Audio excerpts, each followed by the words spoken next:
नमस्कार साथियों, मैं राजत शर्मा आप सभी का हमारे इस आधिकारिक डिजिटल मंच पर हार्दिक स्वागत करता हूं। यह मंच उन लाखों कर्मचारियों, पेंशन धारकों, ईपीएफओ सदस्यों और ईपीएस 95 पेंशनरों को समर्पित है जो अपने अधिकारों, सरकारी योजनाओं और पेंशन से जुड़ी विश्वसनीय जानकारी समय पर प्राप्त करना चाहते हैं। हमारा उद्देश्य किसी प्रकार की अफवाह फैलाना नहीं, बल्कि उपलब्ध आधिकारिक आदेशों, न्यायालयों में चल रही प्रक्रियाओं, संसद में दिए गए बयानों और विश्वसनीय स्रोतों के आधार पर जानकारी आप तक सरल भाषा में पहुंचाना है। यदि आपने अभी तक हमारे इस मंच को सब्सक्राइब नहीं किया है तो अभी इसे सब्सक्राइब कर लीजिए, क्योंकि यहां आपको पेंशन, ईपीएफओ, कर्मचारी हित, सरकारी योजनाओं और सेवानिवृत्त कर्मचारियों से जुड़ी हर महत्वपूर्ण जानकारी सबसे पहले और सरल भाषा में मिलती है।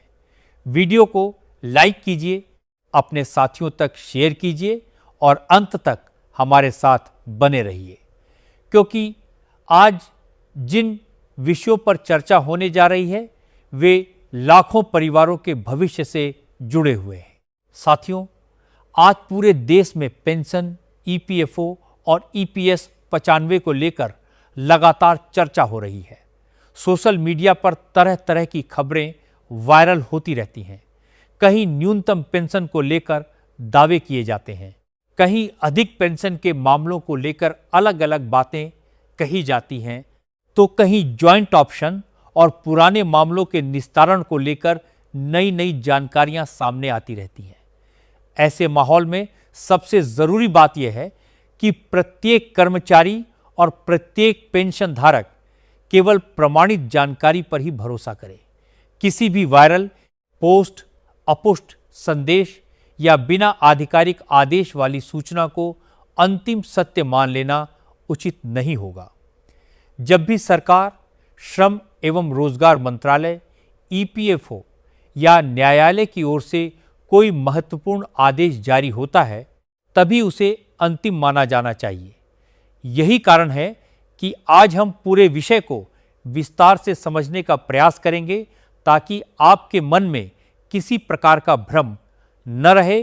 साथियों, सबसे पहले बात करते हैं ईपीएस 95 पेंशनरों की उस प्रमुख मांग की, जिसकी चर्चा कई वर्षों से लगातार होती रही है।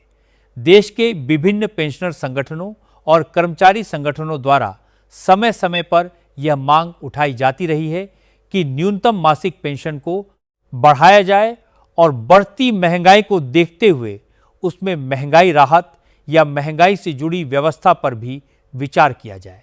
कई संगठन 7,500 न्यूनतम पेंशन की मांग रखते रहे हैं। यह समझना महत्वपूर्ण है कि यह एक मांग है जिसे विभिन्न संगठनों द्वारा सरकार के समक्ष रखा गया है। जब तक केंद्र सरकार इस संबंध में कोई आधिकारिक अधिसूचना जारी नहीं करती, तब तक किसी भी राशि को स्वीकृत या लागू मानना सही नहीं होगा। इसलिए यदि सोशल मीडिया पर कोई यह दावा करता है कि पेंशन निश्चित रूप से बढ़ गई है या किसी निश्चित तारीख से लागू हो गई है, तो ऐसे दावों की आधिकारिक पुष्टि अवश्य कर लें। आज महंगाई लगातार बढ़ रही है, दवाइयों की कीमतें बढ़ी हैं, चिकित्सा खर्च बढ़ा है, दैनिक उपयोग की वस्तुओं का खर्च बढ़ा है और ऐसे में स्वाभाविक रूप से पेंशनरों की आर्थिक चिंताएं भी बढ़ी हैं। यही कारण है कि विभिन्न कर्मचारी और पेंशनर संगठन सरकार से समय समय पर पेंशन व्यवस्था की समीक्षा करने का आग्रह करते रहे हैं। उनका कहना है कि वरिष्ठ नागरिकों को सम्मानजनक जीवन जीने के लिए पर्याप्त आर्थिक सुरक्षा मिलनी चाहिए। दूसरी ओर सरकार समय समय पर विभिन्न योजनाओं और नीतियों के माध्यम से पेंशन व्यवस्था में सुधार के प्रयासों की जानकारी देती रही है।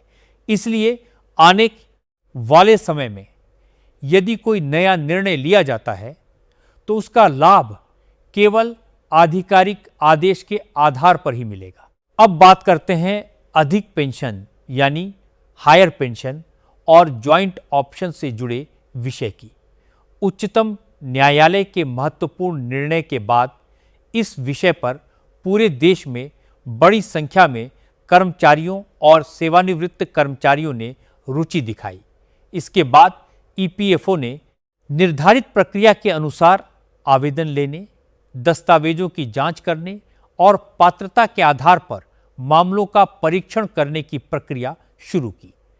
इस दौरान कई लोगों के आवेदन स्वीकार हुए, जबकि कुछ मामलों में दस्तावेजों की कमी, पात्रता संबंधी कारणों या अन्य प्रक्रियात्मक कारणों से अतिरिक्त जानकारी मांगी गई।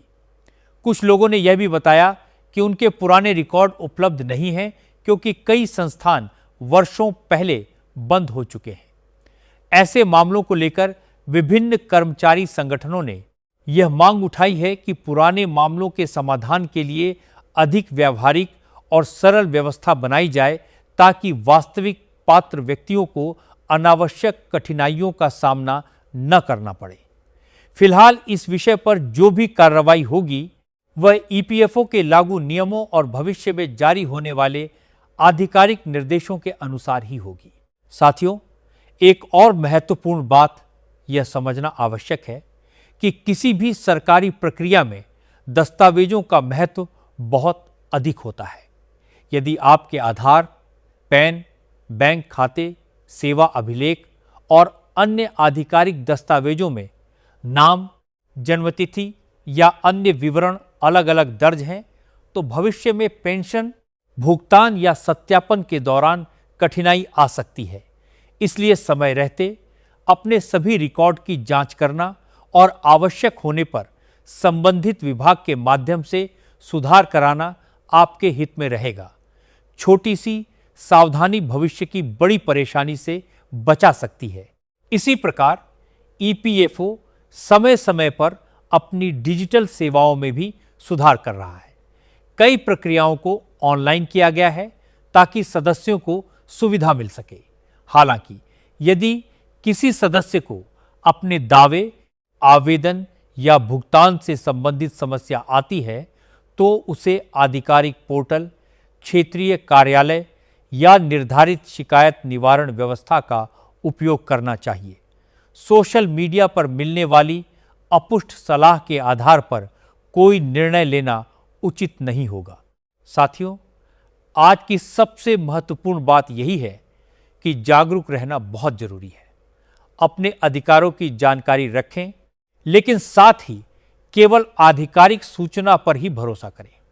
यदि किसी संगठन द्वारा कोई मांग उठाई जाती है, तो उसे मांग के रूप में समझें, और यदि सरकार कोई निर्णय लेती है तो उसे आधिकारिक आदेश के रूप में देखें। दोनों के बीच का अंतर समझना हर कर्मचारी और हर पेंशन धारक के लिए आवश्यक है। यही जागरूकता आपको गलत जानकारी से बचाएगी और सही समय पर सही निर्णय लेने में मदद करेगी। यदि आपको आज की यह जानकारी उपयोगी लगी हो तो वीडियो को लाइक जरूर कीजिए। इसे अपने सभी कर्मचारी, पेंशन धारक और ईपीएफओ से जुड़े साथियों तक शेयर कीजिए। नीचे कमेंट करके बताइए कि आप किस राज्य से हैं और क्या आप ईपीएफओ या ईपीएस 95 से जुड़े हुए हैं। अगर आपने अभी तक हमारे इस आधिकारिक मंच को सब्सक्राइब नहीं किया है तो अभी सब्सक्राइब कर सकते हैं, लीजिए और बेल आइकन को भी ऑन कर दीजिए, ताकि भविष्य में आने वाली कोई भी महत्वपूर्ण और प्रमाणित जानकारी आपसे छूट न पाए। धन्यवाद। जय हिंद, जय भारत।